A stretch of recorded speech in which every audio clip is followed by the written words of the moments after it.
कृष्ण गोविंद हरे मुरारी, हे नाथ नारायण वासुदेवा। ओम श्री गणेशाय नमः। वैशाख महात्म्य प्रारंभ। वैशाख महात्म्य का प्रथम अध्याय। नारद जी का राजा अम्बरीश को वैशाख महात्म्य का ज्ञानोपदेश। सूत जी बोले, एक समय परमेष्ठी ब्रह्मा के पुत्र नारद जी से राजा अम्बरीश ने पवित्र वैशाख मास का महात्म्य पूछा। राजा अम्बरीश बोले, हे ब्राह्मण, आपके द्वारा कहे गए संपूर्ण महीनों के महात्म्य मैंने अच्छी तरह से सुने। इन सब महीनों में वैशाख मास श्रेष्ठ है, अतः वैशाख मास का महात्म्य विस्तार से कहिए। यह मास विष्णु भगवान को इतना प्रिय क्यों है? इस वैशाख मास में सब कार्य किस देवता को प्रसन्न करने के लिए करने चाहिए और कौन कौन से धर्म कार्य तथा क्या क्या दान किस फल की प्राप्ति के उद्देश्य से किए जाते हैं? विष्णु भगवान की किस प्रकार उपासना करनी चाहिए और किन किन वस्तुओं से उनका पूजन करना चाहिए? हे नारद जी, यह सब मुझे विस्तार से सुनाइए।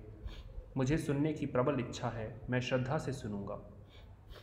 नारद जी बोले, हे राजन, सभी महीनों का महात्म्य पहले विष्णु भगवान जी ने लक्ष्मी जी से कहा था, वही मुझसे ब्रह्मा जी ने कहा है। सब महीनों में कार्तिक, माघ और वैशाख, यह 3 मास श्रेष्ठ हैं। इन तीनों में वैशाख मास सबसे श्रेष्ठ माना गया है। यह महीना माता के समान सब जीवों को अभीष्ट फल देने वाला है। धर्म, दान, कर्म, यज्ञ, तप, स्नान और व्रत आदि करने का सार, जिनके करने से सब पापों का नाश हो जाता है, इसकी देवता भी प्रशंसा करते हैं। यह मास विद्याओं में वेद विद्या रूप है, मंत्रों में प्रणव अर्थात ओंकार स्वरूप है, वृक्षों में कल्प वृक्ष, गोओं में कामधेनु, नागों में शेषनाग, पक्षियों में गरुड़, देवों में विष्णु भगवान, वर्णों में ब्राह्मण, प्रिय वस्तुओं में प्राण, सुहृद वर्ग में भार्या के समान हितकारी, नदियों में गंगा जी, तेजस्वियों में सूर्य, शस्त्रों में सुदर्शन चक्र, धातुओं में स्वर्ण और वैष्णवों में शिवजी अर्थात शंकर जी के समान तथा रत्नों में कौस्तुभ मणि के समान है। इसी प्रकार धर्म कर्म के लिए सब मासों में उत्तम वैशाख मास है। इस मास के समान विष्णु भगवान में प्रीति उत्पन्न करने वाला और कोई महीना नहीं है। वैशाख मास में सूर्योदय के पहले जो मनुष्य स्नान करता है उस पर विष्णु भगवान लक्ष्मी जी सहित अत्यंत प्रसन्न होते हैं, जैसे अन्न से सब प्राणी प्रसन्न होते हैं।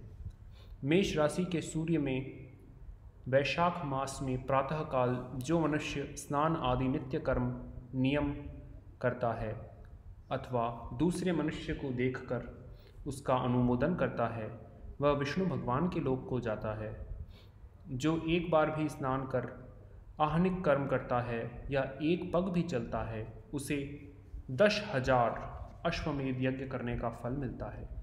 जो एकाग्रचित होकर ऐसा संकल्प भी करता है, उसे निस्संदेह 100 यज्ञों का पुण्य फल मिलता है। और जो स्नान के निमित्त धनुष की मर्यादा अर्थात 4 हस्त प्रमाण तक भी चलता है, वह संसार के सब बंधनों से छूट वैकुंठ धाम को जाता है। हे राजन, ब्रह्मांड भर में जितने तीर्थ हैं वे सब नगर के बाहर थोड़े से जल में भी आ जाते हैं, अर्थात वैशाख मास में स्नान के लिए किसी तीर्थ में भी ना जा सके तो नगर के बाहर किसी जलाशय में स्नान करना चाहिए। यम की आज्ञा से शास्त्रों में लिखे पाप तब तक गरजते हैं जब तक मनुष्य वैशाख स्नान नहीं करता। विष्णु भगवान जी की आज्ञा से वैशाख में तीर्थों के अधिष्ठाता संपूर्ण देवता सूर्य उदय के 6 घड़ी बाद तक थोड़े से भी जल के बाहर मनुष्यों के हित के लिए ठहरते हैं। इस समय तक भी जो लोग स्नान के लिए नहीं आते हैं तो वे उनको दारुण शाप देकर अपने स्थान को चले जाते हैं। अतः स्नान सूर्योदय के 6 घड़ी उपरांत तक अवश्य कर लेना चाहिए। ओम श्री कृष्ण गोविंद हरे मुरारी, हे नाथ नारायण वासुदेवा। जय श्री कृष्ण भगवान। जय तुलसी माता। हरि प्रिय नमोस्तुते।